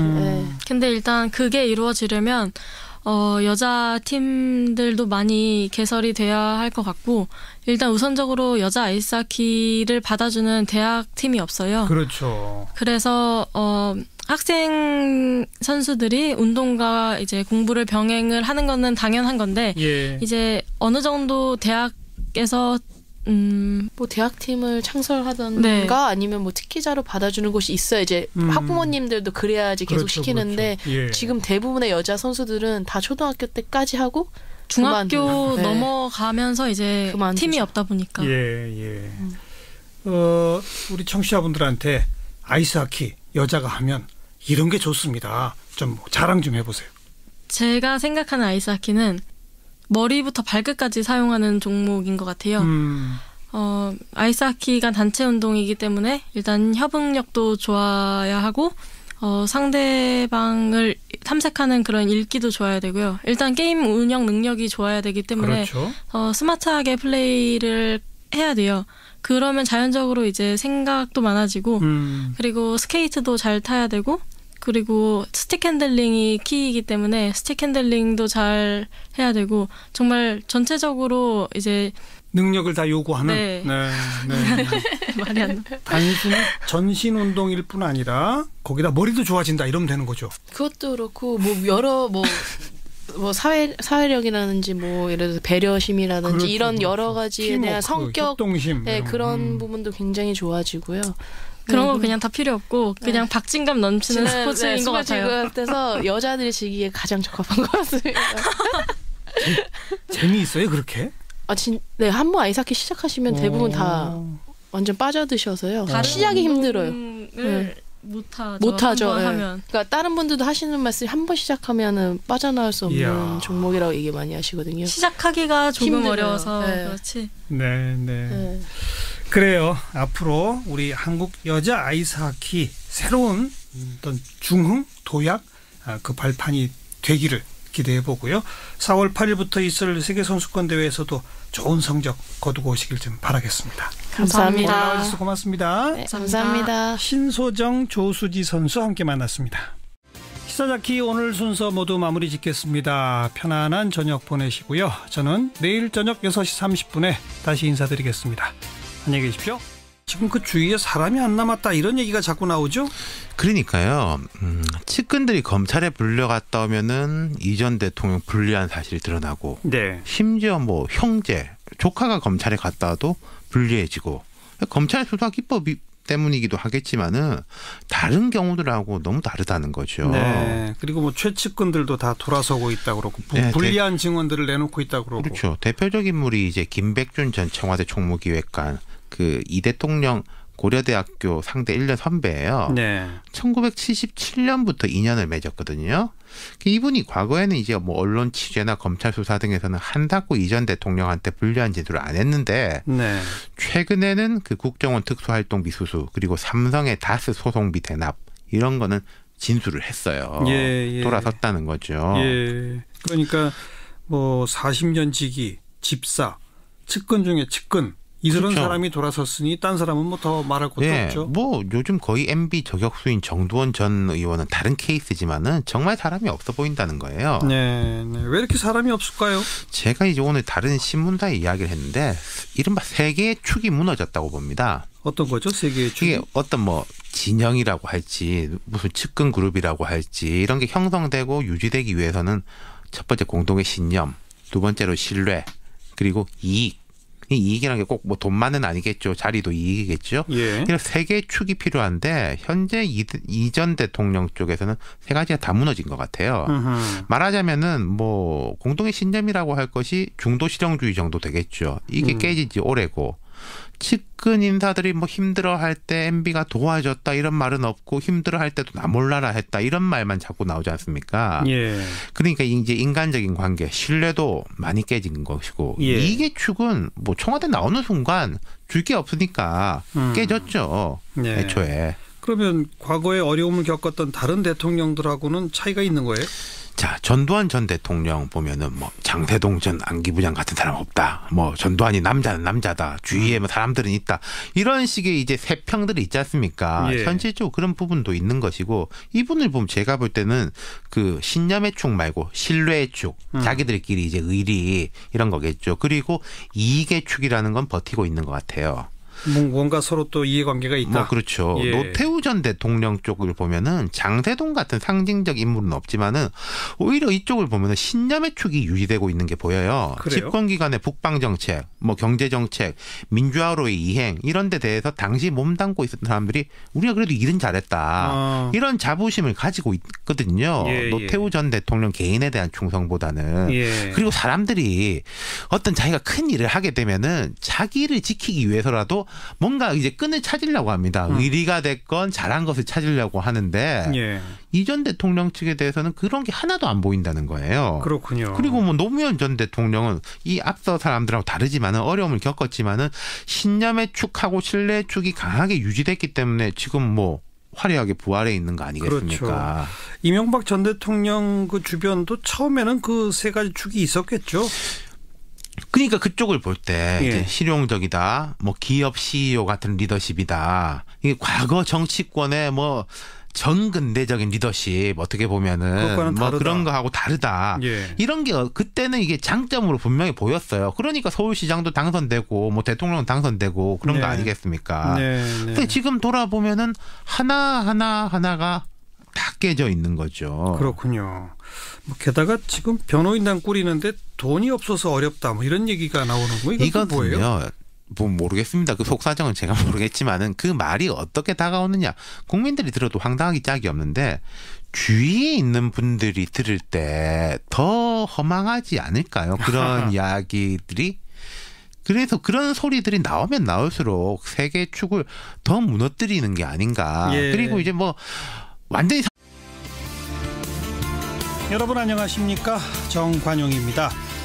이명박 전 대통령 드디어 내일 검찰에 소환됩니다. 이 전 대통령 측은 오늘 이 소환 검찰 수사 여전히 정치보복 수사인 것으로 생각한다. 이런 입장을 밝혔는데요.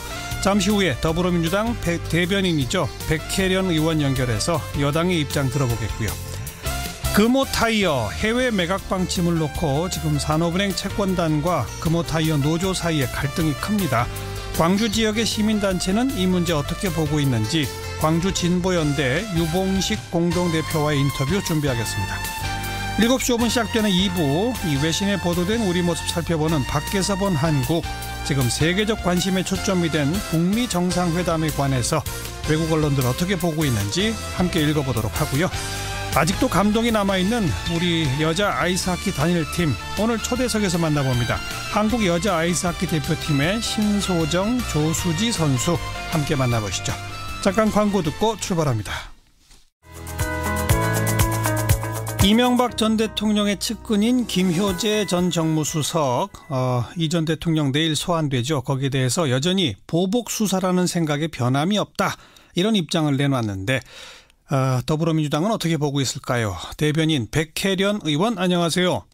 예, 안녕하세요. 네, 정치보복이라는 건데 여기에 대해서 어떻게 보세요? 지금 이명박 대통령의 혐의가 계속 속속들이 밝혀지고 있는 상황에서 이명박 대통령의 입장에서는 정치적 보복 프레임으로 여론을 호도할 수밖에 없다고 봅니다. 그러나 굉장히 큰 착각을 하고 계시는 것으로 보이는데요. 예. 지금 이런 프레임이 국민들한테 통하지도 않을 뿐만 아니라 국민 여론도 매우 안 좋습니다. 지금 자유한국당조차도 지금 이명박 전 대통령을 옹호하거나 비호하지 않고 있는 상황입니다. 예. 이미 측근들이 다 돌아선 것은 여러 뉴스를 통해서 알고 있는 상황이고요. 예. 지금 이명박 전 대통령은 본인의 죄를 인정하고 역사 국민 앞에 사과를 하는 것이 당연하다고 봅니다. 예.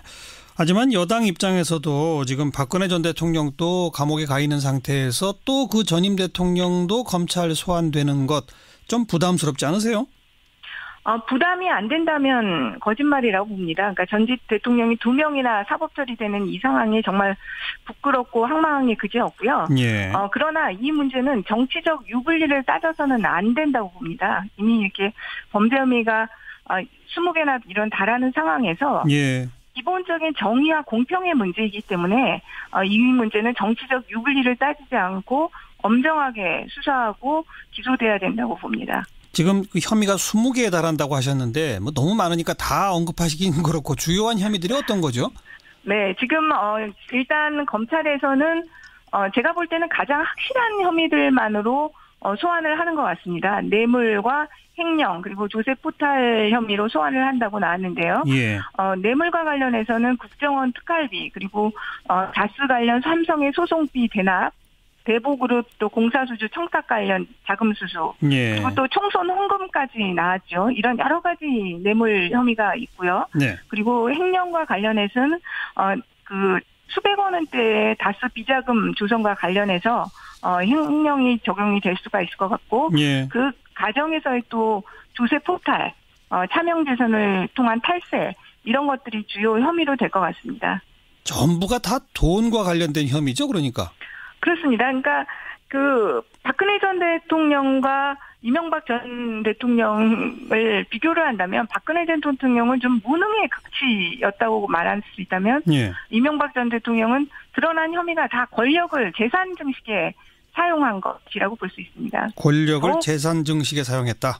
그렇죠. 그렇기 때문에 어떻게 보면 국민의 정서나 재질로 볼 때는 더 불량하다고도 말할 수 있을 것 같습니다. 아마도 이런 그 혐의의 차이 때문에 을 통해서 계약한 내용을 보면은 3년 정도만 고용을 유지해 주는 조건. 그거 외에는 더블스타가 국내 한국에 있는 공장을 유지할 이유가 하등없는 이런 상황이기 때문에 결국은 국내 공장을 점점 가동률을 축소시키면서 3년 이후에는 사실상의 국내 공장을 폐쇄 내지는 파산시키는 이런 과정으로 가는 것이 거의 확실시된다라는 이런 판단들을 하고 있습니다. 더블스타는 그러면 그 3년 사이에 금호타이어가 갖고 있는 기술이나 이런 거를 싹 빼가지고 자기네 회사로 넘기고 그리고 그 금호타이어는 문 닫게 한다 이거로군요.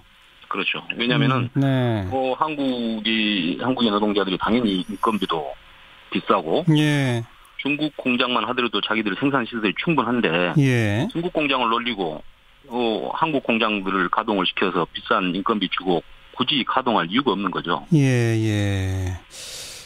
그런데 정부도 지금 일자리 유지를 위해서는 해외 매각밖에 방도가 없다. 역시 정부도 산업은행과 마찬가지로 국내 업체에서 누가 인수하면 참 좋겠는데 그게 없기 때문에 이대로 가면 법정 관리 가고 구조조정되고 일자리가 대폭 축소되는 거 아니냐. 그나마 더블스타가 인수를 해야 3년이라도 고용 보장이 되는 거 아니냐. 이런 논리인 것 같은데 어떻게 보세요? 네, 더블스타에 매각을 하더라도 일자리와 또 그 임금 복지 수준을 그대로 유지해주는 조건이 아니고 구조조정 자구 개간을 요구를 하고 있잖아요. 그래서 이 노동자들의 임금 그 복지가 상당히 축소될 수밖에 없는 상황이고요.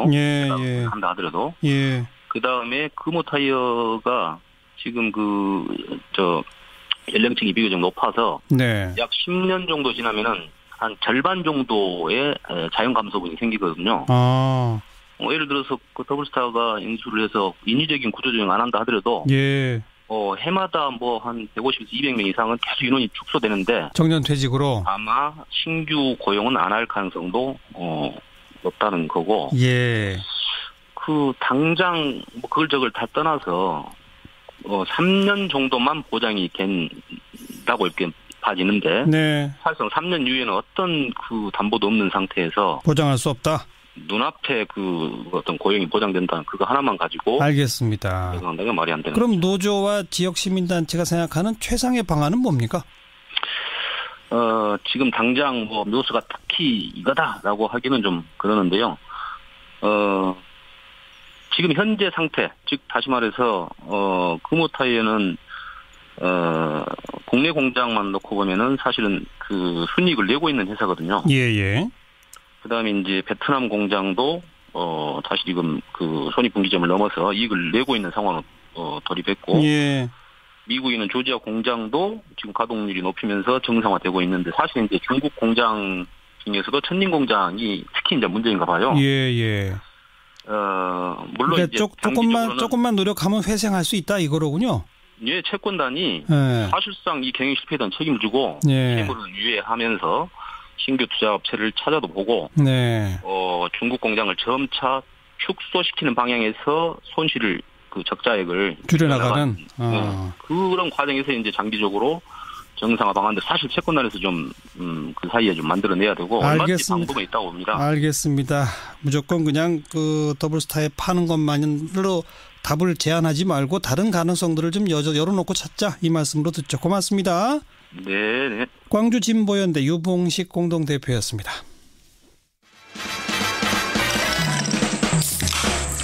윤태곤의 뉴스 사이다.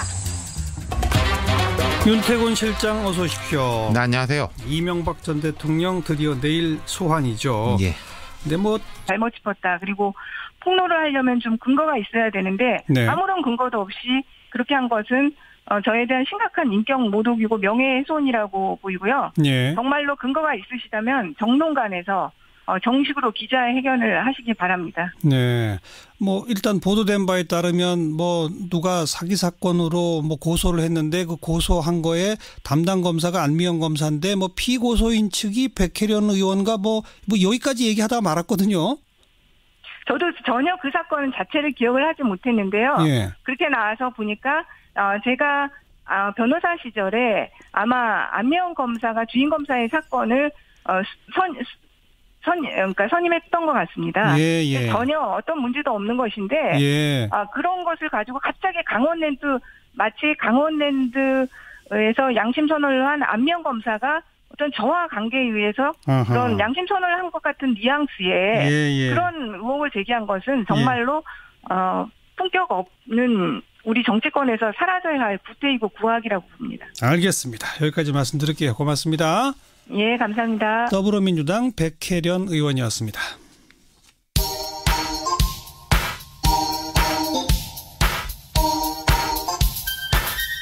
시사자키 정관용입니다. 여러분은 지금 CBS 라디오와 함께하고 계십니다. 저는 출근길 김현정의 뉴스쇼 김현정입니다. 내일 금호타이어 노동조합이 총파업에 들어갑니다. 지금 이제 산업은행 채권단은 이거 해외 매각할 수밖에 없다는 입장인데 노조는 해외 매각하느니 차라리 구조조정하라 이런 입장이에요. 자, 이 사안 광주 지역 시민단체들은 어떻게 보고 있을까요? 광주진보연대 유봉식 공동대표 안녕하세요. 네, 안녕하세요. 네, 중국의 더블스타가 어떤 업체예요? 네, 중국의 타이어 업체이고 그 국가가 운영하는 소위 공기업이라고 보면 됩니다. 그리고 국영기업. 네. 예. 그리고 이제 금호타이어하고 비교를 해보면은 금호타이어가 세계 32위 규모를 자랑한다면은 금호가 12위고요. 더블스타는 32위 정도 되는 규모로 규모도 금호타이어보다 훨씬 적고 매출액이 금호타이어가 약 3조 원인데 뒤에서 한 3천억 정도, 한 10분의 1 정도 규모의 공장이라고 보면 됩니다. 10분의 1밖에 안 되는 회사가 금호타이어를 사겠다. 지금 그렇게 나온 거죠? 네. 그런데 국내에는 금호타이어를 인수하겠다는 업체가 지금 전혀 없는 상태입니까? 채권단은 뭐 없다고 하는데 실제로 얼마나 인수 용의가 있는 이런 기관들을 찾아봤는지도 일단 의문스럽고요. 예. 또 한 가지는 자신들은 그 손해를 최소화하는 방식으로 팔려고 하다 보니 아직까지 못 찾은 거 아닌가 이렇게 보고 있는 것 같습니다. 예, 즉 산업은행의 손해를 최소화하는 방식으로 매수자를 찾다가 보니 이렇게 말씀하신 거죠. 그렇죠. 채권을 갖고 있는 산업은행 입장에서는 그게 당연한 거 아닐까요? 예, 그럴 수도 있는데 그러면 더블스타에도 같은 방식으로 예를 들어서 그 요구를 한다면은 더블스타에서도 매수를 안 해버릴 가능성이 있는 건데 지금 더블스타의 그 매각하는 방식은 국내에서 인수업체를 찾는 방식은 약간 다른 것 같습니다. 예를 들어서 주식을 대거 주당 5,000원짜리 주식을 6,400억 가까이를 넘기면서 경영권까지를 다 넘겨버리는 그런 방식이어서 국내 업체하고의 비교해 봤을 때는 훨씬 더 유리한 조건으로 매각 협상을 추진하는 걸로 그렇게 알고 있습니다. 지금 노조는 절대 해외 매각은 안 된다는 입장인데 광주 지역 시민단체도 같은 입장이십니까? 그렇습니다. 그 핵심 이유가 뭡니까? 쌍용 자동차나 GM 자동차 사태를 보듯이 지금 그 가계약 아까 언급하신 것처럼 심지어 자유한국당마저도 이명박 전 대통령에 대해서는 비호하지 않는 거 아니냐. 그렇게 아마 이런 원인이 있지 않을까요? 그렇죠. 아무래도 이게 그리고 범죄에서 가장 돈이 연결됐다는 것은 국민의 정서를 건드리는 부분 아닙니까? 도덕성과 직결되는 부분이고요. 그렇기 때문에 자유한국당 입장에서도 옹호하기가 굉장히 힘든 것이죠. 네, 이렇게 처음부터 끝까지 다 돈과 관련된 건데 그걸 정치보복이라고 주장하는 건 어떤 논리 구조일까요? 지금 이명박 전 대통령 입장에서 택할 수 있는 카드가 제가 볼 땐 이 정치 보복 프레임밖에 없다고 보입니다. 이미 여러 가지 과정에서 증거들이 다 많이 드러났고 측근들도 다 등을 돌린 상황 아닙니까? 그러니까 법리적으로도 증거법상으로도 이명박 전 대통령이 주장할 수 있는 것들이 없기 때문에 정치 공세 이것 하나 정치 보복 프레임만이 본인이 택할 수 있는 카드가 아닌가 싶습니다. 최근에는 그 부인인 김윤옥 여사 명품 백에 현금 다발 이런 것까지 보도가 의혹이 불거졌는데 김윤옥 여사에 대한 검찰 수사도 진행될까요?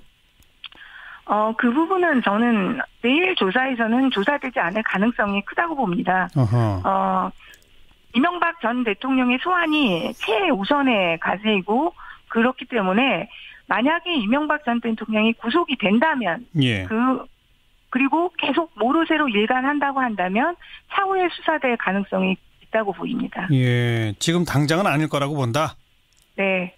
그 부분은 예. 지금 그 돈을 줬다고 보여지는 사람이 또 미국의 그 재미교포라는 거 아닙니까? 예. 그렇기 때문에 소환 조사나 이런 부분들이 쉽지 않다. 됐을 것이라고는 보이지 않기 때문에요. 예. 지금 당장은 어렵지 않을까 싶습니다. 방금 그 만약에 구속된다면 뭐 이런 표현을 쓰셨는데 검찰도 지금 고민하고 있을 거예요. 일단 내일 소환해서 일단 조사는 하고 난 후에 구속영장 청구로 이어질까요? 어떻게 생각하세요? 저는 검찰이 이미 구속영장은 염두에 두고 있다고 보입니다. 이 사안이 죄송합니다. 예. 사안의 그 범죄 사실이 일반인으로 본다고 한다면 이미 구속이 되고도 남는 사안입니다. 뇌물의 액수나 또 이 범죄 여러 가지 범죄 사실들이 이미 구속 기준을 초과하기 때문에 그 검찰에서는 구속을 염두에 두고 이명박 전 대통령을 소환했다고 봅니다. 예, 구속을 염두에 두고 지금 소환하고 있는 것이다. 따라서 영장 청구는 당연한 것이다. 이렇게 주장하시는군요. 네, 지금 그렇습니다. 백혜련 의원 목이 좀 많이 상하신 것 같은 게 오늘 국회 사법개혁특별위원회 회의에서 백혜련 의원이 아주 언성을 높이셨다고 그래요. 그것 때문에 지금 목이 상하신 거 아니세요? 아니 오늘 사법개혁특위에서 여러 가지 사안들이 있기는 있었습니다. 그래서 좀 더 지금 아직까지도 사개특위가 지금 종료된 상태가 아닙니다. 예. 네. 그 강원랜드 채용 비리 관련돼서 지금 염동열 의원이 연관이 돼 있는데 사개특위 위원으로 일해도 되느냐 이걸 이제 더불어민주당이 좀 문제 제기하지 않았습니까? 네. 거기에 대해서 이 장제원 의원이 그 강원랜드 채용비리 수사 맡았던 안미영 검사하고 우리 백혜련 의원 사이에 무슨 커넥션이 있다는 제보를 받았다. 이런 주장을 했다면서요? 네. 지금 제가 의정활동을 한 지 한 2년 되는데요. 제일 황당하고 어처구니 없는 일이라고 생각합니다. 네. 강원랜드 사건과 관련해서 사개특위 위원으로 들어와 있는 염동열 의원이 피의자 신분인데 그것이 적절하지 않다는 우리 당 의원님들의 지적이 있던 와중에서 어떤 근거도 없이 갑자기 저와 안미영 검사의 커넥션 의혹이 있다 이런 말씀을 하셨고요. 염동열 의원을 지키고자 하는 장제원 의원의 노력은 알겠지만 번지수를 정말